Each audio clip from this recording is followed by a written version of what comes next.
الله أكبر.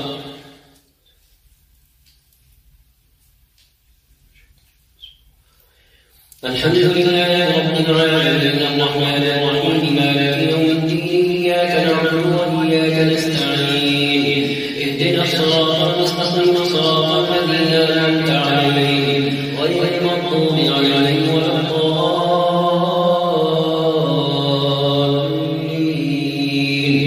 آمين. قد سمع الله قول التي تجادلك في زوجها وتشتكي إلى الله والله يسمع تحاوركما إن الله سميع بصير. الذين يظاهرون منكم من نسائهم ما هن أمهاتهم إن أمهاتهم إلا اللائي ولدنهم وإنهم ليقولون منكرا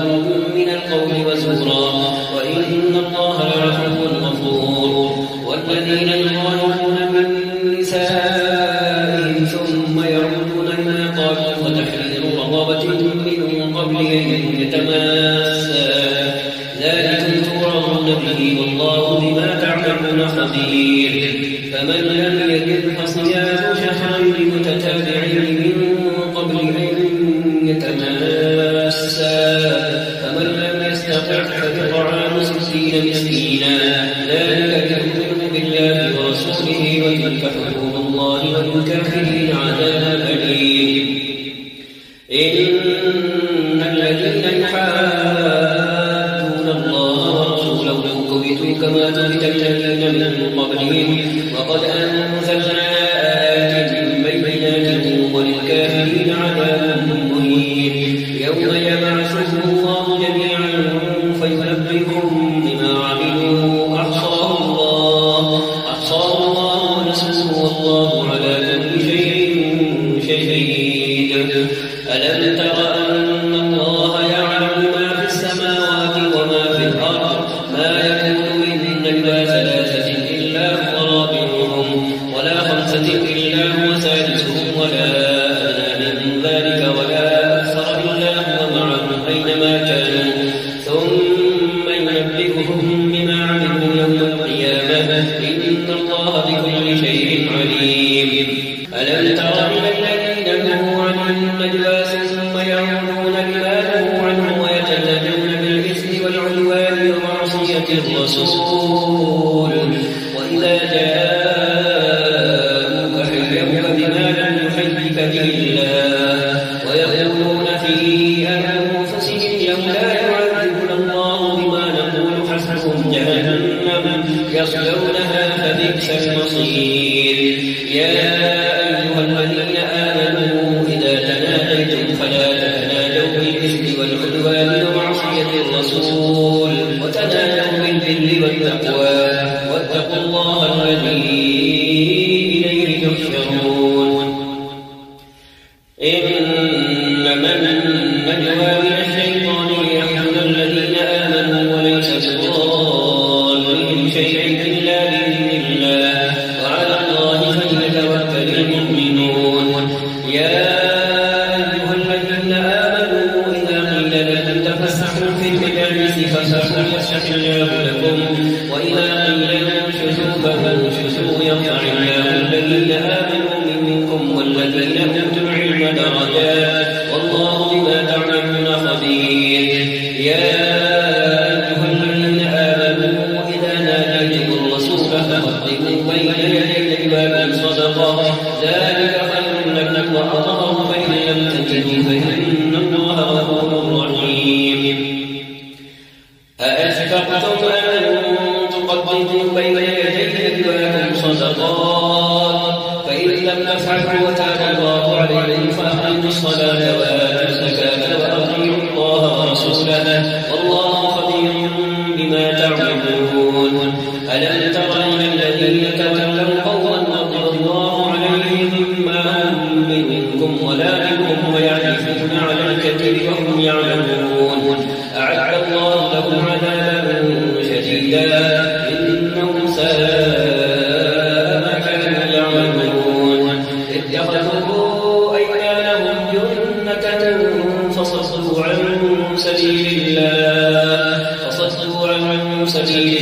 فلهم عذاب مهين لا تغني عنهم أموالهم ولا أولادهم من الله شيئا أولئك أصحاب النار هم فيها خالدون يوم يبعثهم الله جميعا فيحلفون له كما يحلفون لكم ويحسبون أنهم على شيء ألا استحوذ عليهم الشيطان فأنساهم ذكر الله أولئك حزب الشيطان ألا إن حزب الشيطان هم الخاسرون إن الذين يحادون الله ورسوله أولئك في الأذلين كتب الله لأغلبن أنا ورسلي إن الله قوي عزيز لا تجد قوما يؤمنون بالله واليوم الآخر يوادون من حاد الله ورسوله ولو كانوا آباءهم أو أبناءهم أو إخوانهم أو عشيرتهم أولئك كتب في قلوبهم الإيمان وأيدهم بروح منه ويدخلهم جنات تجري من تحتها الأنهار خالدين فيها رضي الله عنهم ورضوا عنه أولئك حزب الله ألا إن حزب الله هم المفلحون سبح لله ما في السماوات وما في الأرض وهو العزيز الحكيم هو الذي أخرج الذين كفروا من أهل الكتاب من ديارهم لأول الحشر ما ظننتم أن يخرجوا وظنوا أنهم مانعتهم حصونهم من الله فأتاهم الله من حيث لم يحتسبوا وقذف في قلوبهم الرعب يخربون بيوتهم بأيديهم وأيدي المؤمنين فاعتبروا يا أولي الأبصار ولولا أن كتب الله عليهم الجلاء لعذبهم في الدنيا ولهم في الآخرة عذاب النار ذلك بأنهم شاقوا الله ورسوله ومن يشاق الله فإن الله شديد العقاب ما قطعتم من لينة أو تركتموها قائمة على أصولها فبإذن الله وليخزي الفاسقين وما أفاء الله على رسوله منهم فما أوجفتم عليه من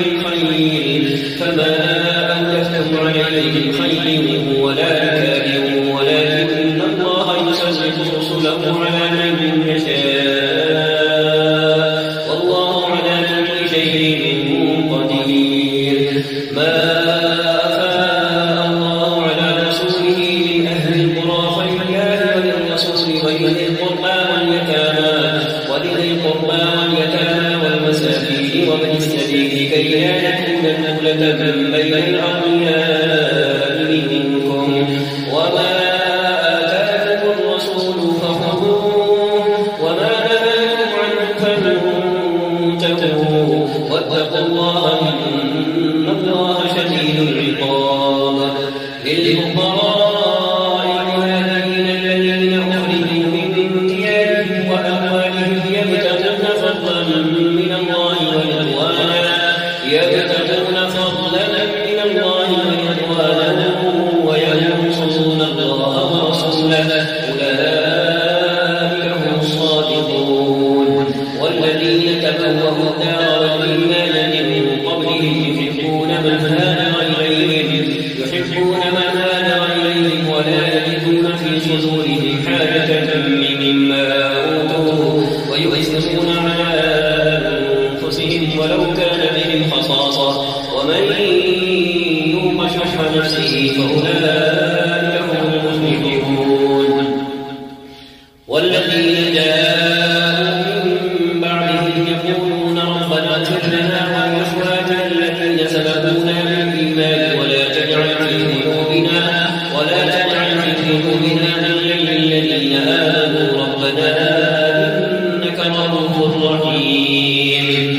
ألم تر إلى الذين نافقوا يقولون لإخوانهم الذين كفروا من أهل الكتاب لئن أخرجتم لنخرجن معكم ولا نطيع فيكم أحدا أبدا وإن قتلتم لننصرنكم والله يشهد إنهم لكاذبون. لئن أخرجوا لا يخرجون معهم ولئن قتلوا لا ينصرونهم ولئن نصروهم ليولن الأدبار ثم لا ينصرون. لأنتم أشد رهبة في صدورهم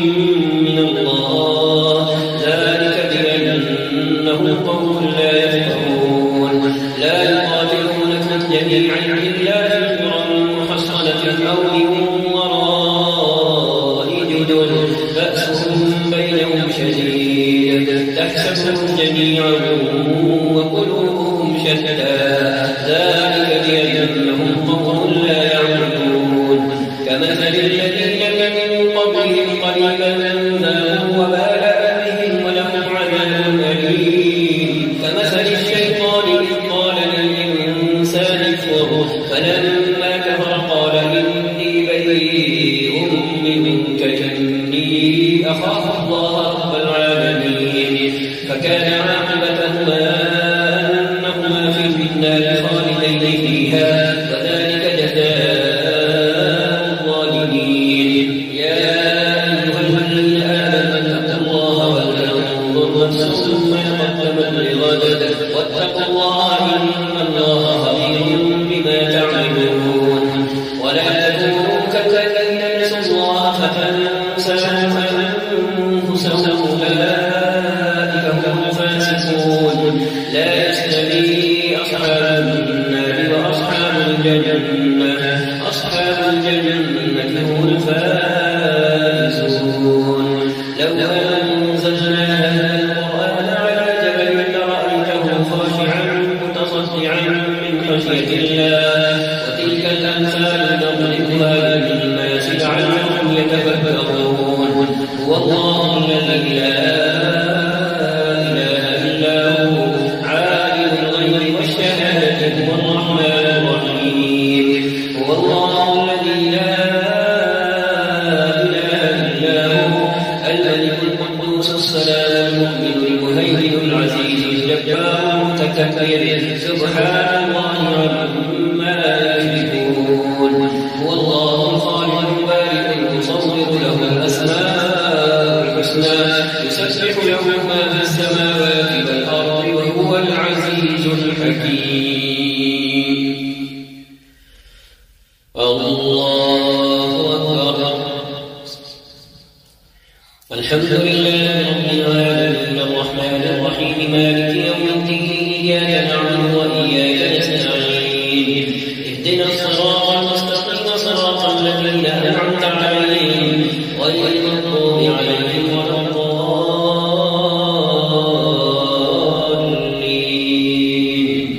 آمين. يا أيها الذين آمنوا لا تتخذوا عدوي وعدوكم أولياء تلقون إليهم بالمودة وقد كفروا بما جاءكم من الحق يخرجون الرسول وإياكم أن تؤمنوا بالله ربكم إن كنتم خرجتم جهادا في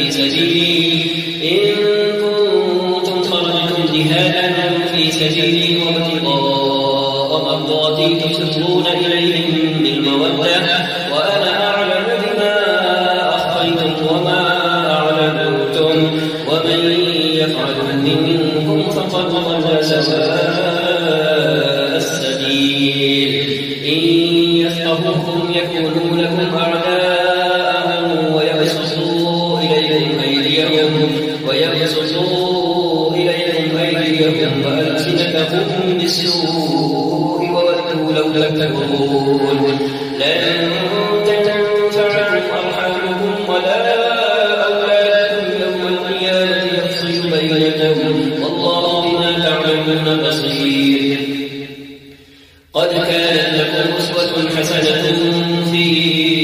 إبراهيم والذين معه إذ قالوا لقومهم إنا براء منكم ومما تعبدون من دون الله كفرنا بكم وبدا بيننا وبينكم العداوة والبغضاء أبدا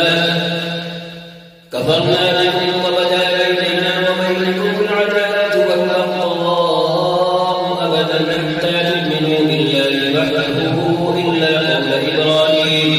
إلا قول إبراهيم لأبيه لأستغفرن لك وما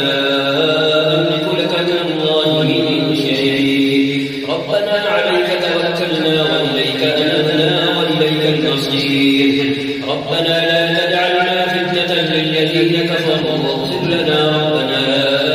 إنك أنت العزيز الحكيم لقد كان لكم فيهم أسوة حسنة لمن كان يرجو الله واليوم الآخر ومن يتول فإن الله هو الولي الحميد عسى الله أن يجعل بينكم وبين الذين عاديتم منهم مودة والله قدير والله غفور رحيم لا ينهاكم الله عن الذين لم يقاتلوكم في الدين ولم يخرجوكم من دياركم أن تبروهم وتقسطوا إليهم إن الله يحب المقسطين إنما ينهاكم الله عن الذين قاتلوكم في الدين وأخرجوكم من دياركم وظاهروا على إخراجكم أن تولوهم ومن يتولهم فأولئك هم الظالمون يا أيها الذين آمنوا إذا جاءتكم المؤمنات مهاجرات فامتحنوهن الله أعلم بإيمانهن فإن علمتموهن مؤمنات فلا ترجعوهن إلى الكفار لا هم حل لهم ولا هم يحلون لهم وآتوهم ما أنفقوا ولا جناح عليكم أن تنكحوهن إذا آتيتموهن أجورهن ولا تمسكوا بعصا الكوافر واسألوا ما أنفقتم وليسألوا ما أنفقوا ذلكم حكم الله يحكم بينكم والله عليم حكيم وإن فاتكم شيء من أزواجكم إلى الأطفال فعاقبتم فآتوا الذين ذهبت أزواجهم مثل ما أنفقوا واتقوا الله الذي أنتم به مؤمنون يا أيها النبي إذا جاءك المؤمنات يبايعنك على أن لا يشركن بالله شيئا ولا يسرقن ولا يزنين ولا يقتلن أولادهن ولا يأتين ببهتان يفترينه بين أيديهن وأرجلهن ولا يعصينك في معروف فبايعهن واستغفر لهن الله إن الله غفور رحيم يا أيها الذين آمنوا لا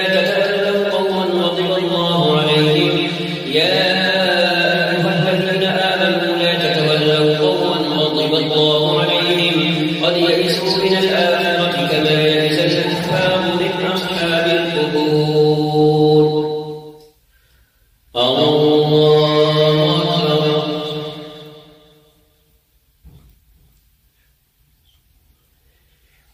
الحمد لله رب العالمين الرحمن الرحيم مالك يوم الدين إياك نعبد وإياك نستعين اهدنا الصراط المستقيم صراط الذين أنعمت عليهم غير المغضوب عليهم ولا الضالين آمين سبح لله ما في السماوات وما في الأرض وهو العزيز الحكيم يا أيها الذين آمنوا لم تقولون ما لا تفعلون كبر مقتا عند الله أن تقولوا ما لا تفعلون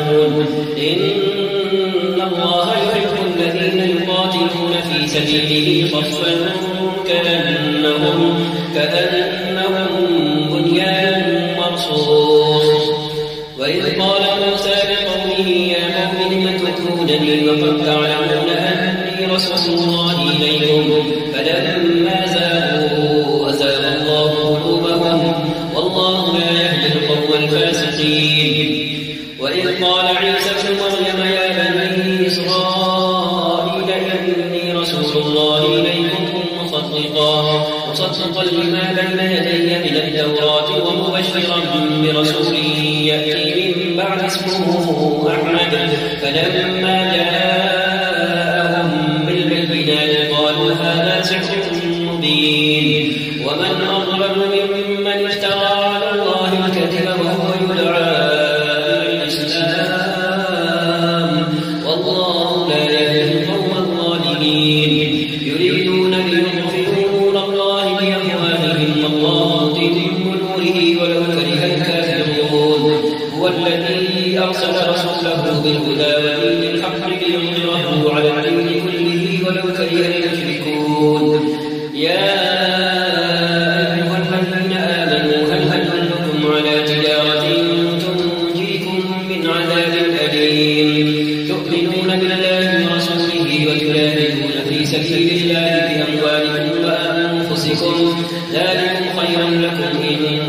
كنتم تعلمون. يغفر لكم ذنوبكم ويدخلكم جنات تجري من تحتها الأنهار ومساكن طيبة في جنات عدن ذلك الفوز العظيم. وأخرى تحبونها نصر من الله وفتح قريب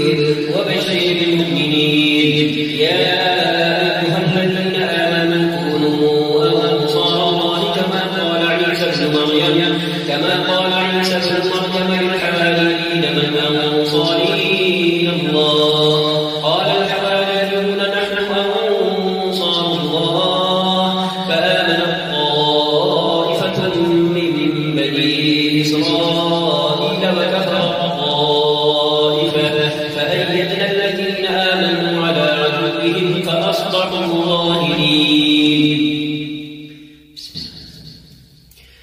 يسبح لله ما في السماوات وما في الأرض الملك القدوس العزيز الحكيم. هو الذي بعث في الأميين رسولا منهم يتلو عليهم آياته ويزكيهم ويعلمهم الكتاب والحكمة وإن كانوا من قبل لفي ضلال مبين. وآخرين منهم لما يلحقوا بهم وهو العزيز الحكيم. ذلك فضل الله يؤتيه من يشاء والله ذو الفضل العظيم.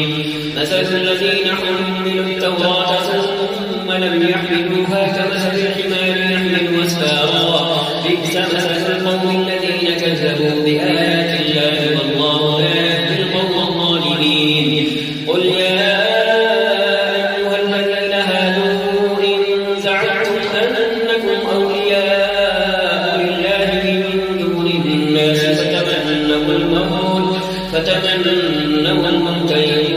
كنتم صادقين ولا يتمنونه أبدا بما قدمت أيديهم والله عليم بالظالمين. قل إن الموت الذي تفرون منه فإنه ملاقيكم ثم تردون إلى عالم الغيب والشهادة فينبئكم بما كنتم تعملون. يا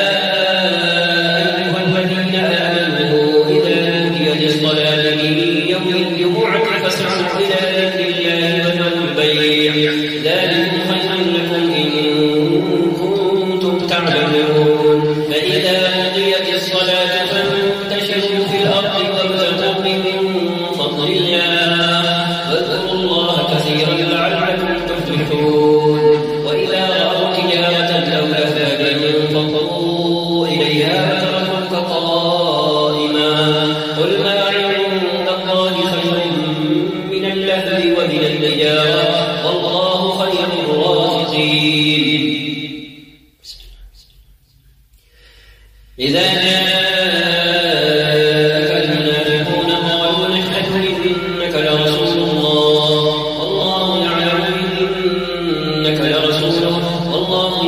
إن المنافقين لكاذبون اتخذوا أيمانهم جنة فصدوا عن سبيل الله إنهم ساء ما كانوا يعملون ذلك بأنهم آمنوا ثم كفروا فطبع على قلوبهم فهم لا يفقهون وإذا رأيتهم تعجبك أجسامهم وإن يقولوا تسمع لقولهم كأنهم خشب مسندة يحسبون كل صيحة عليهم هم العدو فاحذرهم قاتلهم الله أنى يؤفكون وإذا قيل لهم تعالوا يستغفر لكم رسول الله لووا رؤوسهم ورأيتهم يصدون وهم مستكبرون سواء عليهم أستغفرت لهم أم لم تستغفر لهم لن يغفر الله لهم إن الله لا يهدي القوم الفاسقين هم الذين يقولون لا تنفقوا على من عند رسول الله حتى ينفضوا ولله خزائن السماوات والأرض ولكن المنافقين لا يفقهون يقولون لن رجعنا إلى المدينة ليخرجن الأعز منها الأذل ولله العزة ولرسوله وللمؤمنين ولكن المنافقين لا يعلمون يا أيها الذين آمنوا لا تلهكم أموالكم ولا أولادكم عن ذكر الله ومن يفعل ذلك فأولئك هم الخاسرون وأنفقوا مما رزقناكم من قبل أن يأتي أحدكم الموت فيقول رب لولا أخرتني إلى أجل قريب فأصدق وأكن من الصالحين ولن يؤخر الله نفسا إذا جاء أجلها والله خبير بما تعملون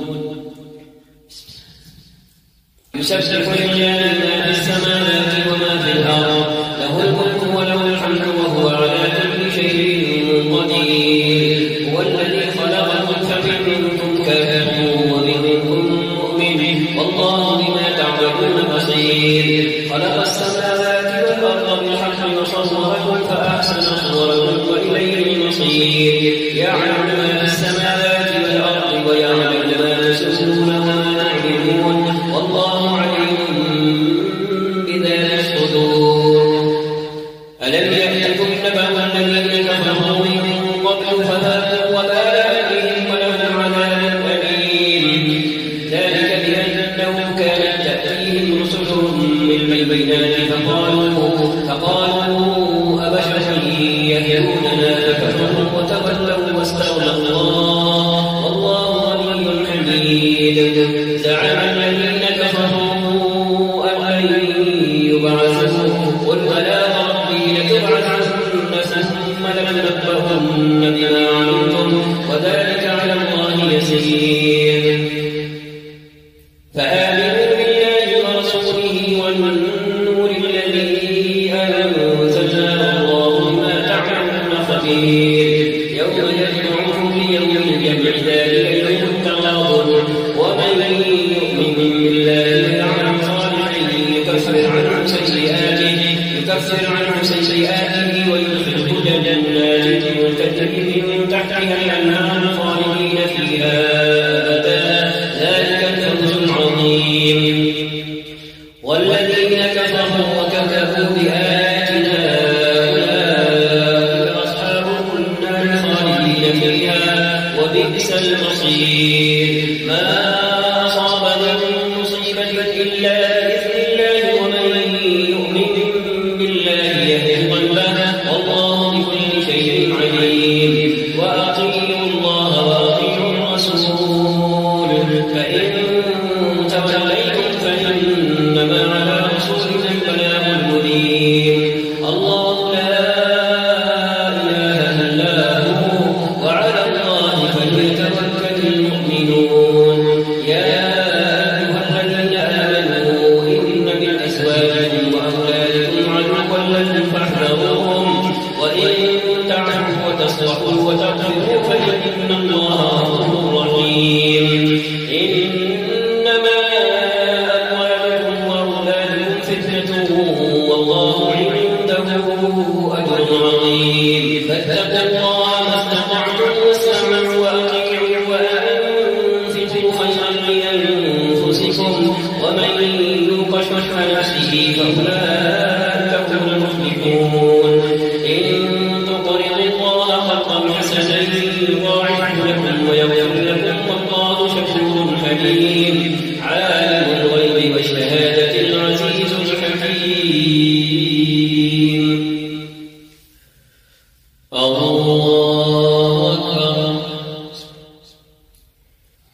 الحمد لله رب العالمين الرحمن الرحيم مالك يوم الدين إياك نعبد وإياك نستعين اهدنا الصراط المستقيم صراط الذين أنعمت عليهم غير المغضوب عليهم ولا الضالين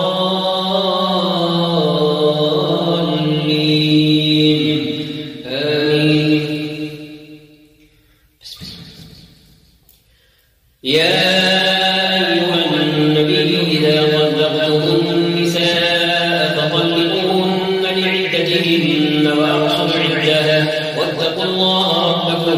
واتقوا الله ربكم لا تخرجوهن من بيوتهن ولا يخرجن إلا أن يأتين بفاحشة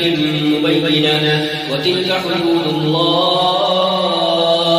ومن يتعد حدود الله فقد ظلم نفسه لا تدري لعل الله يحدث بعد ذلك أمرا. فإذا بلغن أجلهن فأمسكوهن بمعروف أو فارقوهن بمعروف وأقيموا الشهادة لله ذلكم يوعظ به من كان يؤمن بالله واليوم الآخر ومن يتق الله يجعل له مخرجا ويرزقه من حيث لا يحتسب ومن يتوكل على الله فهو حسبه إن الله بالغ أمره قد جعل الله بكل شيء قدرا. واللائي يئسن من المحيض من نسائكم إن ارتبتم فعدتهن ثلاثة أشهر واللائي لم يحضن وأولاة الأحمال أجلهن أن يضعن حملهن ومن يتق الله يجعل له من أمره يسرا. ذلك أمر الله أنزله إليكم ومن يتق الله يكفر عنه سيئاته ويعظم له أجرا. أسكنوهن من حيث سكنتم من وجدكم ولا تضاروهن لتضيقوا عليهن وإن كن أولات حمل فأنفقوا عليهن حتى يضعن حملهن فإن أرضعن لكم فآتوهن أجورهن وأتمروا بينكم بمعروف وإن تعاسرتم فسترضع له أخرى لينفق ذو سعة من سعته ومن قدر عليه رزقه فلينفق مما آتاه الله لا يكلف الله نفسا إلا ما آتاها سيجعل الله بعد عسر يسرا. وكأين من قرية عتت عن أمر ربها ورسله فحاسبناها حسابا شديدا وعذبناها عذابا نكرا فذاقت وبال أمرها وكان عاقبة أمرها خسرا. أعد الله لهم عذابا شديدا فاتقوا الله يا أولي الألباب الذين آمنوا قد أنزل الله إليكم ذكرا رسولا يتلو عليكم آيات الله مبينات ليخرج الذين آمنوا وعملوا الصالحات من الظلمات إلى النور ومن يؤمن بالله ويعمل صالحا يدخله جنات تجري من تحتها الأنهار خالدين فيها أبدا قد أحسن الله له رزقا. الله الذي خلق 7 سماوات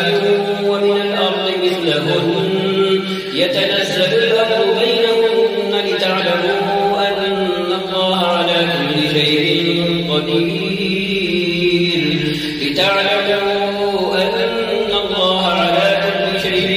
قدير وأن الله قد أحاط بكل شيء علما. يا أيها النبي لم تحرم ما أحل الله لك تبتغي مرضات أزواجك والله غفور رحيم. قد فرض الله لكم تحلة أيمانكم والله مولاكم وهو العليم الحكيم. أسر النبي إلى بعض أزواجه حديثا فلما نبأت به وأظهره الله عليه عرف بعضه وأعرض عن بعض فلما نبأها به قالت من أنبأك هذا قال نبأني العليم الخبير إن تتوبا إلى الله فقد صغت قلوبكما وإن تظاهرا عليه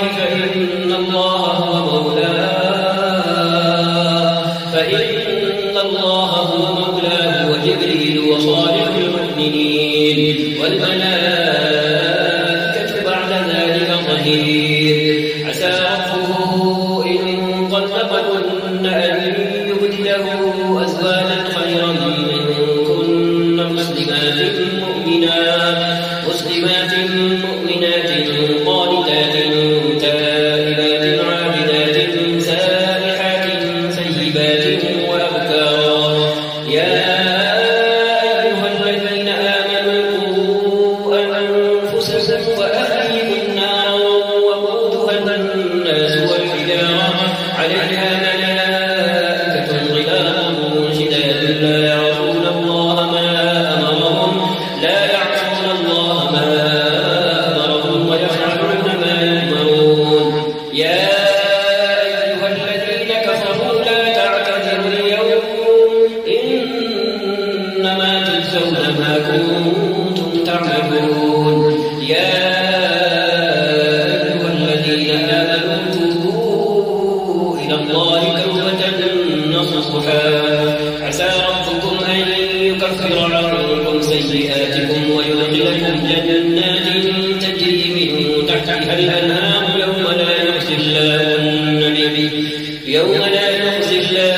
النبي والذين آمنوا معه نورهم يسعى بين أيديهم وبأيمانهم يقولون ربنا أتمم لنا نورنا واغفر لنا إنك على كل شيء قدير يا أيها النبي جاهد الكفار والمنافقين واغلظ عليهم ومأواهم جهنم وبئس المصير ضرب الله مثلا للذين كفروا امرأة نوح وامرأة لوط كانتا تحت عبدين من عبادنا صالحين فخانتاهما فلم يغنيا عنهما من الله شيئا وقيل ادخلا النار مع الداخلين وضرب الله مثلا للذين آمنوا امرأة فرعون إذ قالت رب ابن لي عندك بيتا في الجنة ونجني من فرعون وعمله ونجني من القوم الظالمين ومريم ابنة عمران التي أحصنت فرجها فنفخنا فيه من روحنا وصدقت بكلمات ربها وكتبه وكانت من القانتين الله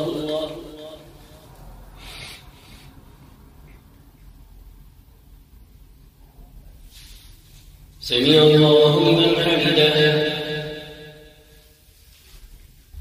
الله أكبر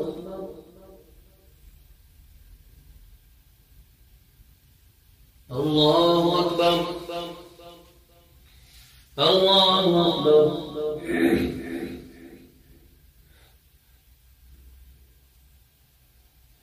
الله أكبر